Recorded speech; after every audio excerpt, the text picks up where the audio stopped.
Today's our 7-year anniversary, and that is why we're shooting this video today. And one of the things that we've reflected on here recently was that we thought we were doing everything right in the first 7 years of our marriage until we finally realized and looked ourselves in the mirrors that when it came to our marriage, we needed a lot of help. We needed help to grow. Honestly, I think that we realized this in October of 2022. So about 3 years ago, maybe 2.5 years ago, we were like, okay, we are growing. We've built businesses. We're thriving, like in my career as a teacher. But how are we growing as a marriage? We are constantly wanting to grow and educate ourselves, but how are we doing that in our marriage? And we're like, we're kind of not really doing that. And so we decided to go to marriage counseling. So we looked up online what are different marriage counselors in the area that are Christian based. So we found one, we started going to one, and then she actually recommended us go to ReEngage, which is like so many weeks of a program that helps you get better and re-engaged in your marriage. And so we started that, and then plugging ourselves in a church as well, and just deciding that it was time to actually put in the work, put in the effort in order to grow our marriage. This was a point where we both came to an agreement where we had to get comfortable getting uncomfortable by plugging ourselves in, because we were in isolation. We were trying to do everything on our own. We weren't seeking God's help. We weren't seeking a counselor's help. We weren't seeking a community's help. And this was that moment in time where like, enough's enough. We're throwing in the towel. We're not giving up on each other. Here's what we're gonna do. We're gonna get vulnerable, plug ourselves into counseling.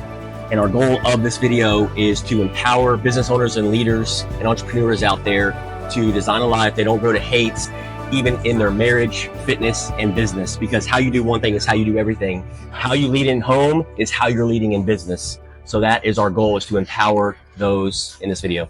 Okay, so the first thing that we want to talk about is marriage in a mirror. So, Sean, what is one thing that you could reflect back on in the last 7 to 13 years that you could have done differently, or whatever the case may be? So what's one of the reflections you thought about? For me, it was expectations. My standards and expectations were just so high for myself. So I'm living with this human being, this beautiful lady sitting next to me, and the expectations are going to be the same, right? You're going to show up just like I'm going to show up. Boy, it took me 5 years to learn the hard lesson. Once I realized this, I got my peace back, I got my bliss back, I got my vitality back. Then I just allowed Kendra to show up how she wanted to show up. I didn't expect her to do laundry. I didn't expect her to back into the garage every single day. I didn't expect her to clean the house like I clean the house. Once I lowered my expectations there, I just started picking up wherever I could, because I looked myself in the mirror. Well, it's caught, not taught. And she started noticing I doing these things. And then the psychological behind that, 6 months later, she ends up doing these things that I had asked her to do 12 to 18 months ago. Crazy how that worked. So by looking in the mirror, the man in the mirror, which is myself, and doing it versus criticizing, judging her, and having these high expectations, which has caused friction and strife in our marriage, I said, you know what? I'm going to look the man in the mirror. What can I do in this? My question is to you is, at what point in our marriage did you look at yourself in the mirror and look inward and draw the circle around you and go, oh, you know what? I've been pointing the finger here. What can I do with my actions to make a difference in our marriage? I think that the turning point probably was 2 or 3 years ago when we first started all of this like growth, personal relationship development. I think previous to that, I was more so like, Sean, why won't you take out the trash? Or Sean, why aren't you picking this up? Or, you know, criticizing or pointing out things necessarily that you were doing wrong, instead of what we now know. So we've learned that instead of saying like, oh, hey, you didn't take out the trash, like I just take out the trash. Or when he does do it, because it's not like men don't ever take out the trash. It's just that one time, and then typically the woman has to say like, oh, well, why aren't you taking out the trash, right? Yeah. But that one time he does take out the trash, instead of, you know, just overlooking it or ignoring it, is looking myself back in the mirror and thanking me for taking out the trash. Like, I get it that that's a manly chore or whatever the case may be, but just saying, hey, thanks for taking out the trash. And then all of a sudden I realized the more I told him thank you for those small little tasks, the more he actually did those tasks. And now I don't even have to like, I mean, I do say thank you still sometimes, but I can't remember the last time I griped about, and you can correct me if I'm wrong, but I don't remember the last time I griped about like what you didn't do. Yeah, no, 100%. And she's also filling my love tank by reflecting, because it's words of affirmation. So you watching this, we're empowering you to find out your spouse's love language. And so for me, it's words of affirmations. For her, it's acts of service.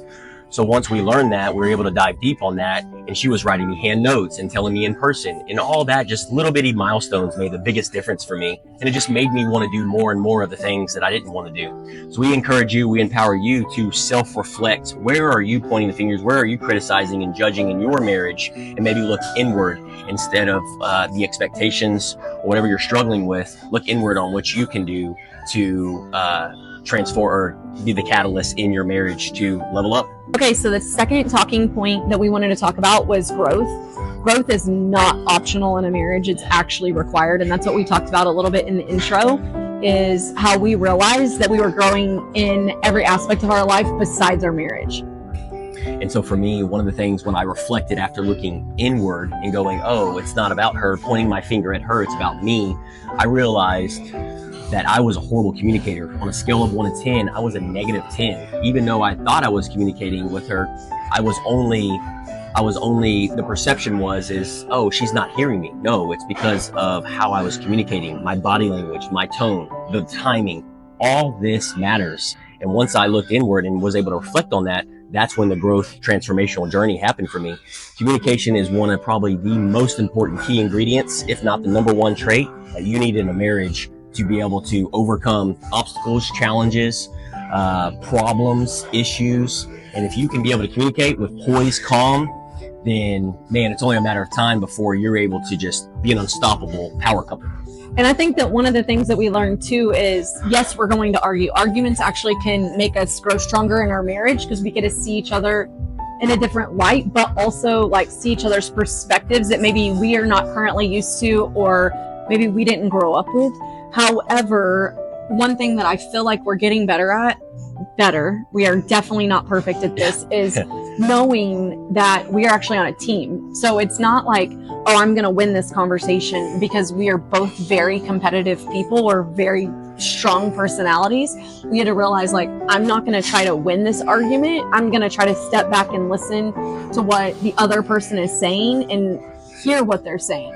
And I feel like we've gotten better at asking, like, I mean, you technically asked this. I never asked this, to be honest, but you're like, so what I'm hearing you say is... Yes, I was going to bring that up. And then you repeat it, and I'm like, but wait, no, that's not what I said. And then there's been several times that we went back and forth, and you're like, this is what I heard, this is what I heard you say. And I'm like, no, that's not what it was. And you're like, okay, do it again. And by the time we've done it several times, we're like, what are we even talking about at this point? Like, who cares? Like, it was something super small. Because for the most part, I think with communication and growing in our relationship, we were on the same page, but we disagreed about certain things, like literally, what do we put the AC on?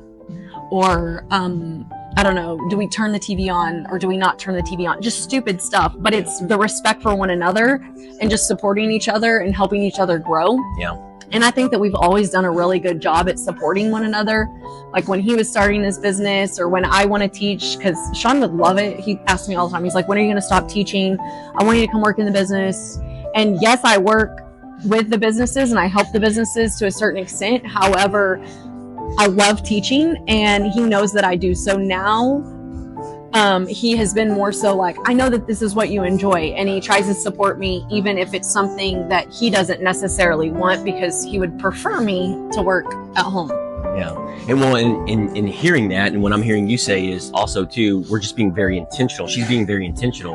So one of the things with knowing your temperament and your spouse is, what I've learned being a student of the game in the marriage is, okay, what's our trigger, right? How are we feeling right now? And a lot of times, man, if you're in the evening times and you are not your optimal self, you're not your 10-point version of yourself, I have to be able to communicate that to Kendra. I used to not do that.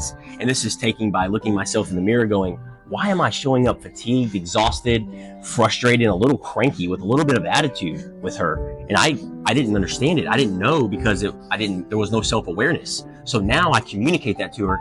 And I say this all the time as well. I'm like, babe, I am not my 10.0 version of myself. And I think I've gotten better. I don't usually say it out loud. I don't know why. I'm still very stubborn and hard-headed when it comes to saying it out loud. I don't know why I can't admit out loud, like when I'm tired or whatever. I'm never saying it out loud. But typically, if I'm really exhausted from work, I will text him and I'll say, man, it was a really long day today. I'm at like a 3. And I would send him that text just so he knew when I got home, I am probably not going to sit there and talk up a storm for an hour, 2 hours. Yeah, and I think that's important to recognize too. And if you see a reoccurring trend where if you're thinking, well, my spouse is always at a 3, and that's kind of hit me for the longest time. It's like, why is Kendra always at a 3? And I'm not saying you're always at a 3, but I'm talking to myself and the man in the mirror right now. I was like, why am I always in a 3? And reflecting for the last 5 days, I have been a 3 for my wife.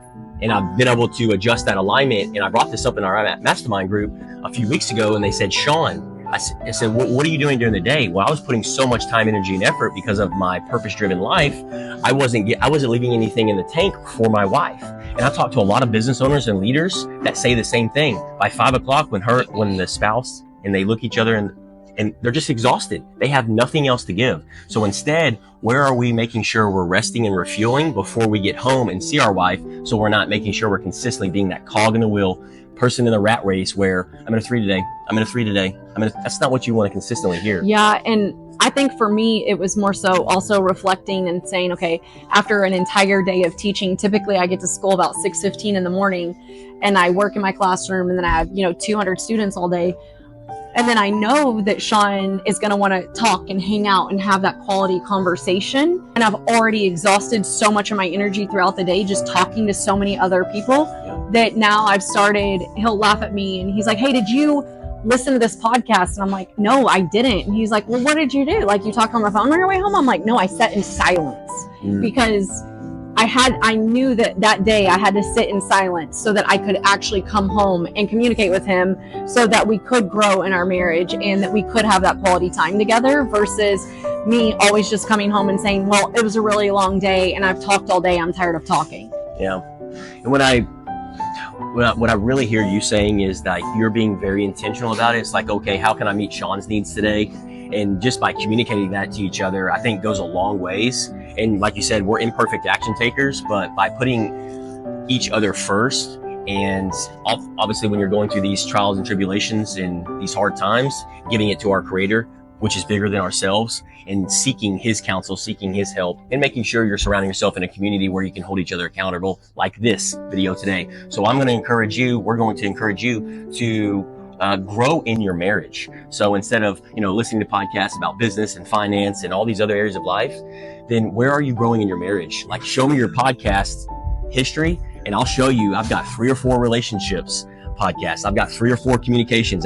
So I got all these different areas of life. Whereas 3 years ago, I was just listening to business. So where are you growing in your marriage and being intentional about that? And it could just be like a small change. And we're not saying every single day. We do not do this every day. We definitely try, and we've been better at growing in our marriage. But for example, every single day during the week I run, and I was always listening to something or watching a Netflix show if I was running on a treadmill to entertain myself. So instead, now to grow in my marriage, just made a simple tweak. Maybe every other day, not watch a Netflix show on the treadmill, and instead I was watching like Craig Groeschel. He's a preacher and he has a lot of good marriage sermons. Yeah. And so instead of just listening to it, because on the treadmill I get kind of bored, I decided to go on YouTube and actually watch it. So just small little tweaks, not every single day, maybe just take baby steps. Try something once this week that you can do to grow in your marriage versus doing nothing. Yeah. And that's what we challenge you today. The third thing that we are going to talk about is our leadership and how leadership actually starts at home. I didn't understand this fundamental or even simple principle. Leadership starts at home. I always thought leadership, because what I was taught in work and school and just even from mentors, was business leadership for teams, but never leadership in home. And so I didn't really have a good mentor, somebody to model that behavior. So I've had to really go through the trial and errors and mistakes to find out, how do I lead well at home? And so one of the things that I've learned is it all starts with my leadership lid. How well do I communicate? How well do I show up for Kendra? And so once I started realizing this and fueling her tank versus me, what can you do for me? That's when everything changed. That was a really catalyst, is because a great leader, a servant leader, is going to be about the other person, your spouse, your team, and leading them versus, hey, what's in it for me? What can you do for me? We're all selfish human beings, and we have to fight against that every single day. And when you serve and impact your spouse, that other person, they want to go to war. They want to go to war for you. They want to bend over backwards for you, and they'll do everything in their power to help you. It's the law of reciprocation. Maybe it doesn't happen overnight, but just give yourself a week by just not expecting anything in return. And I did that for Kendra. I was like, how can I serve her today? Breakfast, lunch, and dinner. Get her car washed, fill her tank up, whatever it may be. And this is just a constant reoccurring alignment every single week. And I think too, just setting time aside, because for example, in your business, in your career, whatever it is that you do, you typically have like a weekly meeting or a monthly meeting, or I know in school we don't really have that many meetings. It's more so like emails, but we do have on those professional development days, probably at least once a quarter, we have a department meeting, and you check in and kind of go over things. Well, in your relationship, this is your number one, like your marriage is your number one relationship, and it should be your number one priority. And so technically number two, because God's number one, but it should be your number one in-person relationship. And in order to do that, you have to set time aside to not have a meeting, but kind of have a meeting, like a check-in. That could be a date night. It could be, for us, it's every single Sunday before church, we come to the coffee shop, and we're actually recording this on a Sunday because it's our anniversary, and we decided this is what we're doing today together. But every single Sunday before church from 8 to 9, we come to the coffee shop and talk and hang out. Sometimes we'll go over what our week looks like. Sometimes we'll go over what our past week goods, highs and lows from the week. Sometimes we'll just play the little game that asks us questions to get to know each other on a deeper level, or to see if things have changed. Because I know that it's like, okay, well, you've been together 13 years. I kind of know him already at this point, but things might have changed. Maybe if I ask him what his favorite childhood memory was, today it might be something different than it was 10 years ago, and who cares if it's different? Like, tell me a different memory from your childhood. So it's just that weekly check-in and time together to make sure that you're actually connected. I know that a lot of people are like, oh wow, y'all are such a power couple, y'all are always like, go, you do stuff together, but you also have to make sure that you're doing that when you're at home too, because we don't want to do it just out in public. We want to make sure that we're actually growing so that our marriage is thriving. Yeah, I couldn't agree with you more. Because if you're doing it out in public, but you're not doing it out in private, then you're out of line of integrity. You're not authentic. And so for us, it's like, well, why wouldn't you align that? Because this is who we want to become. And so how we are behind closed doors is how we are out in the real world, whether it's our 8.0 version of ourselves or 4.0 version of ourselves. And so I think it's aligning with that authenticity and integrity of being able to be vulnerable and share that, because in the past, be completely transparent. 3 or 4 years ago, I would be at a 2, but in person, I'd be like, man, I'm doing great. I'm doing fantastic, but you're masking everything. So how you're doing everything in public, you want to do that behind the scenes as well and align that. And I'm still a student of the game, so being able to be more vulnerable, embrace that, the emotions and the feelings, and being able to share that with her. Because when you do have iron sharpens iron, 2 power couples, and I see her coming in, bringing in, she's an 8 and I'm at a 2, well, she's going to lift me up to a 5, even though I may not feel like it. So just making sure that you're leading in private the way you are, and leading in the business in the realm when you meet the community. Agreed. So with this takeaway, we challenge you guys to, in your marriage or in your relationship, your serious relationship, whatever you're at in your life, have a weekly, at least once a week, check in with each other. What are your highs in your relationship, not your life? Okay. What was something that your spouse really did well for you that week, or you really enjoyed with your spouse that week? And what's one thing that you wished y'all would have done differently, or you could have fixed? So that's your homework on that one. And I'll leave a tip too as well. Is like one of the things that I do on a weekly basis is on a scale of 1 to 10, different areas of life. And for this case, this is my marriage. And so I put a scale of 1 to 10. And in the past, I would have been like at a 3 or 4. but I would have done nothing about it. Now, how do I get that to a 5 or 6 or a 7 and continue to level that up so I can live my best life?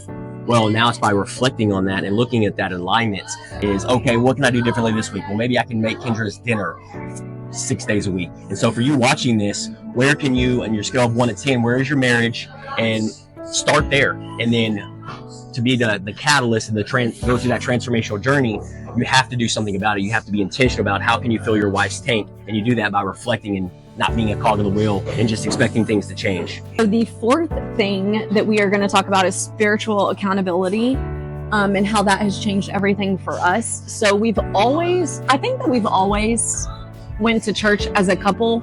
I wouldn't say that it was super regularly, but for the most part, we would go to church. But there would be sometimes it's like, okay, well, I'm tired. I don't feel like it today. Let's just watch it online or whatever else we decided to do. I think that over the last 2 years, the only reason we are not physically in church is if we are out of town. Yeah. Other than that, we have made it where it's never in question, are we going to go to church tomorrow? It's, we're going to church tomorrow. And I think right now, too, like we just said, is we have that weekly coffee date before church. So we do that and then we do church.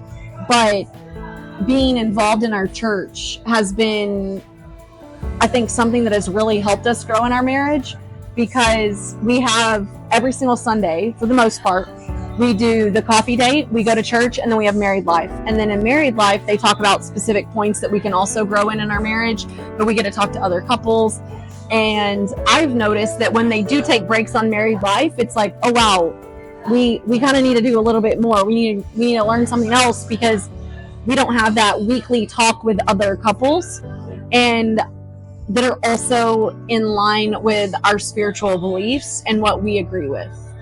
Yeah, the spiritual journey has been a challenging one for me in these last 3 years. And I've been on this transformational journey, still a student of the game, still building a relationship with God and my Creator, and just learning all the language, the scripture. But I agree with Kendra, the biggest catalyst and the biggest transformation is we got sick and tired of being sick and tired.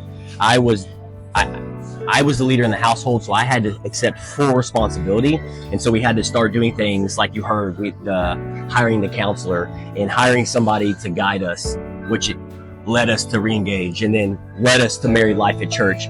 Just by that one decision of going through, I call the pain cave. I was a cog in the wheel. Felt like I was in the rat race in my marriage. I was neglecting it, and I'll take full responsibility for that, especially for you men that are watching this out there.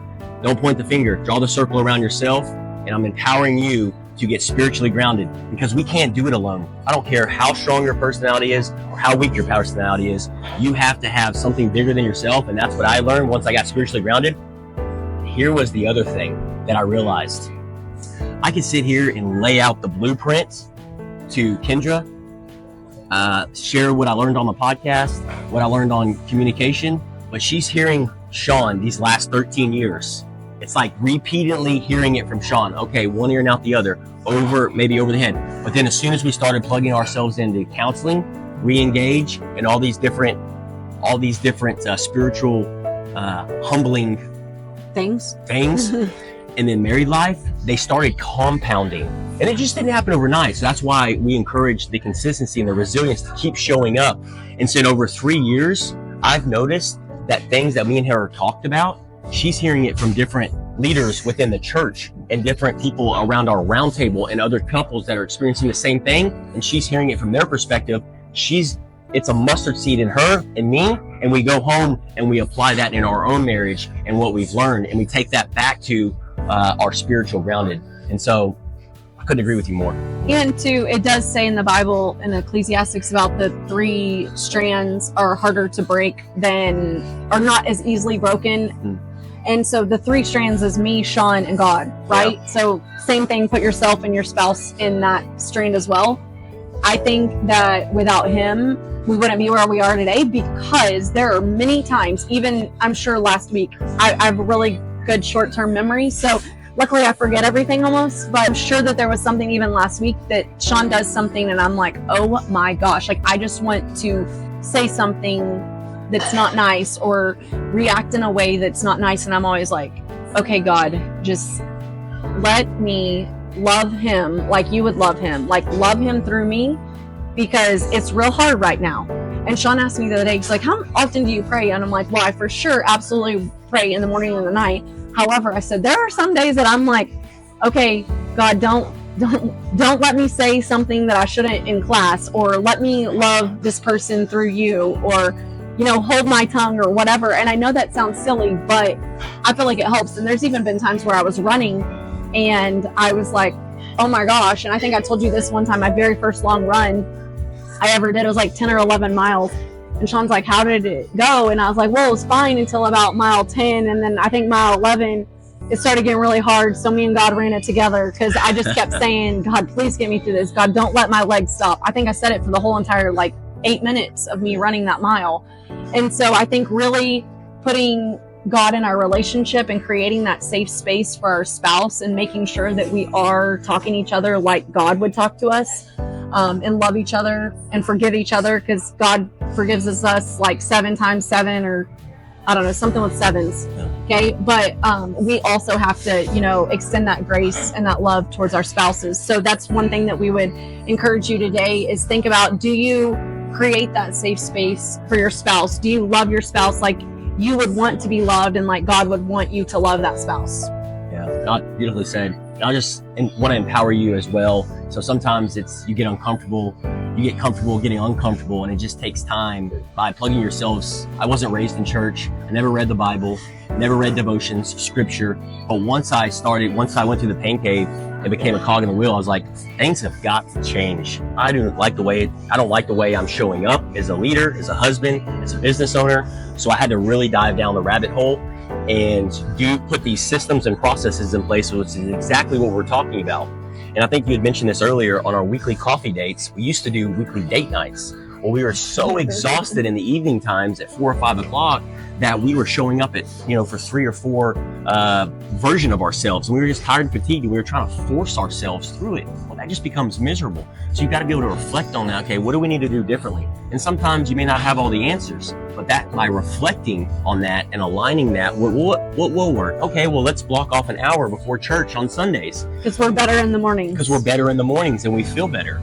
And so I think that perfectly aligns with, who you're trying to become in your household, and that's spiritually grounded. We just can't do it alone. It's not if, but when. Whether you're in your teens, 20s, 30s, 40s, I don't care how old you are, you can fight it all your life. I know people that are in their 60s fighting it and still don't go to church, still are not spiritually grounded. And I know their character, I know their behavior, I know how they feel, I know how they think, and I know how they show up around other people. And let me tell you something, I do not want to end up like that. I want to end up blissful, vitality, happy, joyful by following God's word. And I am far from being perfect in that 10.0 version of myself, but that gives me that North Star and something to work towards. And you do that by being spiritually grounded. So go out there and plug yourself into a church community. Reach out to me and Kendra, ask questions, get curious, start reading one page in the Bible, a devotion, a scripture, type it into ChatGPT, do something on a daily basis, and watch your mindset, your perspective, and your perception of yourself change over time. The 5th point is the power of partnership, and how if you work together as a partner, just like in business, if you have 2 people are running a business, you have to be partners. You have to work. Maybe one person's good at the financial part and one person's really good at the marketing part in your business. Well, in your relationship, you also have to really play off of each other's strengths. So yes, Sean and I are a lot alike in the fact that we're both bold personalities, we're both loud, we're both, go-getters, things like that. But we definitely both have our strengths in different areas as well. And Sean can touch on some that he thinks are strengths. But for example, strengths in our marriage, he is really good at saving money. Me, not so much. I love to spend money. People will be like, oh, well, what investments do you and your husband do? I'm like, I don't know. Call him, ask him. I have no idea. He does it. Okay. So, cause I know we have crypto and stuff like that, but they're like, what kind? I'm like, no idea. Okay. Because that's his strength. He was raised, in a family where they talked about financial freedom and doing all that. Nothing against my parents, but that's not what we were raised as. If you wanted something, you worked hard, you could reward yourself. And so that's kind of how I look at things. And I'm like, well, I work hard, I get a paycheck, I'm going to go to Hobby Lobby or whatever the case may be. So I think that that's one of his strengths. And then I think one of my strengths is that I am constantly trying to bring our family together, even if it's something that not necessarily we don't want to do, but maybe we're tired or, you know, we've had a busy week or whatever the case may be. I'm really good at saying like, hey, it's so-and-so's birthday this week. We need to take them to dinner, or it's Mother's Day. And so let's celebrate our anniversary yesterday so that we can take our parents or our moms to dinner today, because our anniversary is falling on Mother's Day. So we decided to switch it up. And I feel like that's one of my strengths, is just making sure that we're still loving and being plugged in with our families. Yeah, you hit the nail right on the head. I agree with you on the bringing the family together. If it was up to me, I would just be 24/7 super obsessed with fitness and building a community, building leaders and business. And so I think learning as we grow older, emotional intelligence, and the older we get, the more wise we get, as long as we're in that growth mindset. And so that's what I've realized about Kendra is I leverage her in a way of, hey, birthdays and important anniversaries and important crawfish boils for the annual company, you know, doing all these things that just deplete my energy, where she is really good. One of her strengths is a ranger. And I found that out by Strengths 2.0. Highly recommend that with you and your spouse doing that. And so every time we have something to do, I'm like, babe, that's your number one strength. And she enjoys doing it. So she arranges our traveling. She arranges our vacations, our, you know, we're having a crawfish boil that's coming up. So all these different things, I just let her do, and I support her wherever I can. And so for me, I think one of the things that I have tried to work on recently in my partnership is seeing how I can support her and making sure I lead by example, being the role model. Because what I've learned about Kendra, she watches me from a distance, and whether that's doing the hard things, half marathon or fitness or waking up in the mornings consistently and doing things when I don't feel like doing things. And all these little bitty things are caught and they're not taught. So I empower you watching this in your partnership, or how are you supporting each other, making sure that you're both sitting in the right seats and your strengths, and then it gives you energy versus take away your energy. And so this is a work in progress for us. We are students in the game, and we're consistently just reassessing this and like what gives us energy and what doesn't give us energy. She loves doing presentations. She loves doing decorative, you know, with her creativity behind it. She's so talented behind that. So I delegate that to her. Now, I wouldn't say you delegate. That sounds so bad. Like you like make me do it. I just volunteer more so. He'll be like, hey, what do you think about this? And I'm like, oh, I could do that in like 5 seconds. Yeah. And it would take me half a day to figure that out and deplete my energy, and I don't want to do anything else the rest of the day. So where are your strengths in your marriage and where in your relationship? And so you do that by finding out about each other and assessments. There's behavioral analytics out there. There's all kind of things to find these things out. And if you're curious and interested, you can reach out to us. We'd be more than happy to. Drop us in the comments and we'd give you some resources, and we can put that in the show notes as well. But outside of that, aligning your marriage as a covenant and working together as one has been the beautiful blessing in disguise over the last 7 years in our marriage, and working together, not against each other. So as in closing, we are reflecting 13 years ago when I first met Kendra, I was not the man I am today. And there is only one person that I can thank for that, and is the man above, my creator, God. No way I am where I am today by doing this all alone.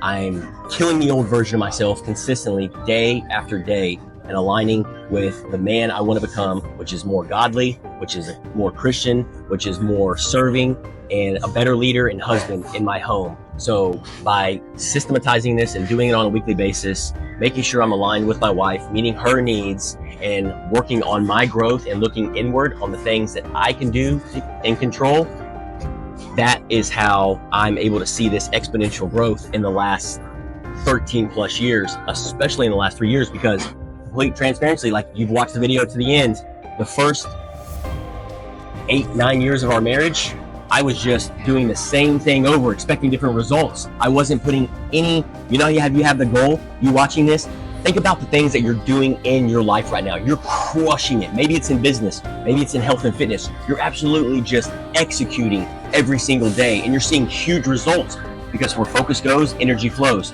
But then all these other areas of life, you're neglecting, you're letting fall by the wayside. This is your wake-up sign. There's indicators out there. Stop neglecting these other areas of life and align it with your spouse and run congruent together. And man, watch everything else level up, and that's how you live an optimal, best 10.0 version of yourself. Yeah, and honestly too, one thing I want you to know is that we are obviously not perfect by any means in our relationship or in our marriage. We are constantly trying to grow. However, I think the key thing, if you take anything else out of this, is that we have recently shifted our mindset in the last couple of years about being intentional in our marriage and making sure that we intentionally set that time for each other, for God, and making sure that we're trying to continually grow. Yeah. And it's not going to happen if you're not intentional. You're going to hope that it happens, you're going to think that it should, but every single day you have to remind yourself of the intentions that you have that day in your marriage. So we challenge you to go and look at your marriage and figure out, what can I do to plug ourselves or us in, or how can we grow? How can we be intentional in our marriage so that we can level up in our business, in our marriage, in our life? And this is just 7 years of marriage. I'm so excited at what this is going to look like the next 7 years. And the only way I'm excited about that is because I know I'll continue to do my part. Kendra will do her part. And at the end of the day, we're all human beings. Like Kendra said, imperfect action takers. We're here to share what we've learned and being a student of the game. And we want to take you along for the journey. Join the movement. Make sure you subscribe. Comment what was your favorite takeaway in the video and what you're going to start applying. And if you need help outside of that, make sure you reach out and connect on our socials. Have a fantastic rest of your day and week. See you in the next episode. And if you got value from this, make sure to like, subscribe, and hit that notification bell so you never miss an episode. Also, if you want to dive deeper into winning your time and scaling your business, check out our Level Up and Live Mastermind. Link is in the description. Go plan your week. Let's get after it.